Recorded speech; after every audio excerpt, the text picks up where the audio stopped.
नमस्कार दोस्तों मेरा नाम है मनोज ठाकुर और आप देख रहे हैं the news insider. The news insider में जैसा कि आपको पता है, हम लगातार अवैध कॉलोनियों का मामला उठा रहे हैं।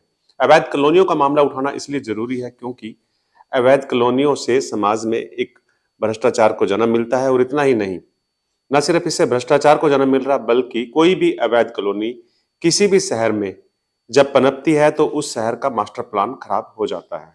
उस शहर के लिए एनवायरमेंट की दिक्कतें आ जाती हैं। और सबसे बड़ी बात यह है कि अवैध कॉलोनियों को जब एक राजनीति के तहत रेगुलराइज किया जाता है तो जो टैक्स पेयर का पैसा उसकी अपनी सुविधाओं पे खर्च किया जाना चाहिए था, उसके अपने रिहायशी इलाकों में खर्च किया जाना चाहिए था, उसके पार्कों पे खर्च किया जाना था, वह पैसा इन अवैध कॉलोनियों को रेगुलराइज करने में खर्च करना पड़ता है। और इसके पीछे सरकार की सोच यह है कि चूंकि लोगों ने गलती कर दी है और उन्होंने एक अवैध कॉलोनी में मकान बना लिया, अब उनको मूलभूत सुविधाएं दी जाए। निश्चित ही मनोहर सरकार का यह बहुत ही कल्याणकारी निर्णय है और सरकार को इस तरह के निर्णय लेने भी चाहिए। लेकिन जब अवैध कॉलोनियां समाज के लिए नासूर बन जाएं तो निश्चित ही फिर अवैध कॉलोनियों के खिलाफ भी आवाज उठनी चाहिए। अवैध कॉलोनियों का यह धंधा क्योंकि ब्लैक मनी में किया जाता है और इसमें भारी रिश्वतखोरी भी चलती है, इसलिए जिम्मेदार विभाग के कुछ भ्रष्ट अधिकारी भी इस लैंड माफिया के साथ मिल जाते हैं। इसलिए भी अवैध कॉलोनियों के खिलाफ आवाज उठानी चाहिए, क्योंकि रिश्वतखोरी जब तक समाज में रहेगी तब तक भी समाज के लिए यह एक कलंक की तरह है और समाज में से रिश्वतखोरी दूर होनी चाहिए। मौजूदा मामला जो हम लोग लगातार उठा रहे हैं कि बजिद्दा में जो अवैध कॉलोनी कटी थी और जिस अवैध कॉलोनी में एक वकील पर जानलेवा हमला भी किया था, पुलिस ने इस मामले में क्रॉस केस कर दिया। लेकिन वकील पर हुए हमले में करनाल के वकीलों ने ना ही उन्होंने इस घटना का विरोध किया और ना ही वर्क सस्पेंड किया। ऐसे में यह भी सवाल पैदा हो रहा है कि आखिर क्यों करनाल के वकील अपने वकील साथी के साथ खड़े नजर नहीं आ रहे। इतना ही नहीं, पुलिस ने जिस तरह से इस मामले में क्रॉस केस किया है, यह भी कई सवालों को जन्म दे रहा है। सबसे बड़ा सवाल यह भी पैदा हो रहा है कि जब यह अवैध कॉलोनी है और डीटीपी इस कॉलोनी को अवैध कॉलोनी मान रहे हैं, इसके बाद भी अभी तक लैंड माफिया के खिलाफ अवैध कॉलोनी काटने का मामला दर्ज नहीं हुआ। हालांकि यह मामला एक औपचारिकता भरा है, क्योंकि इस मामले में जब भी यह मामला किसी के खिलाफ दर्ज होता है या इस मामले में किसी लैंड माफिया के खिलाफ एफआईआर लॉन्च होती है तो उसे कोर्ट जाने की जरूरत नहीं होती और पुलिस स्टेशन से ही उसे जमानत मिल जाती है।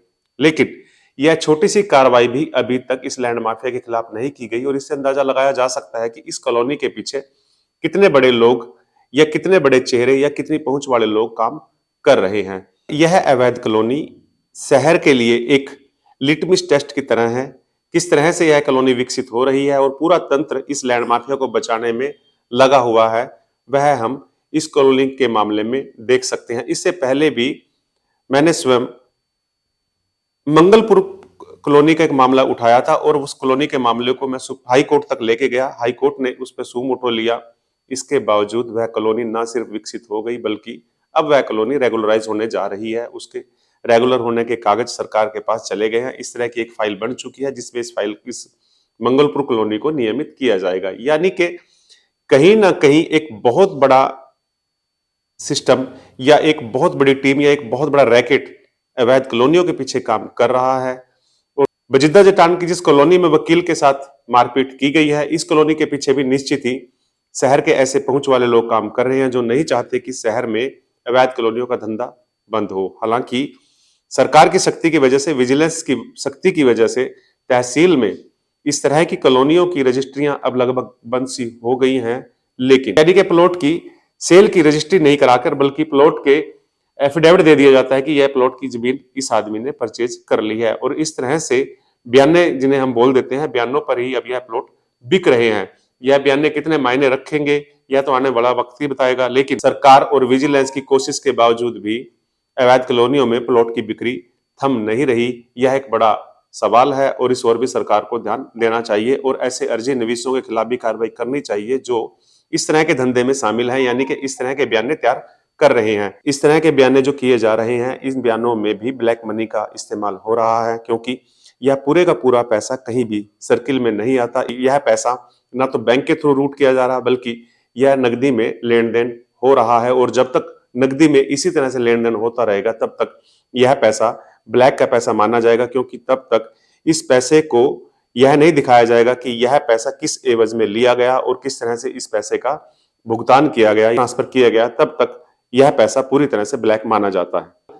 यह तो आने वाला वक्त बताएगा कि इस अवैध कॉलोनी का क्या असर होता है, यह कॉलोनी विकसित होती है या यह कॉलोनी विकसित नहीं होती, लेकिन कॉलोनी तय करेगी कि अवैध कॉलोनियों की आड़ में किस तरह से और कितना कितना भ्रष्टाचार किया जा रहा है।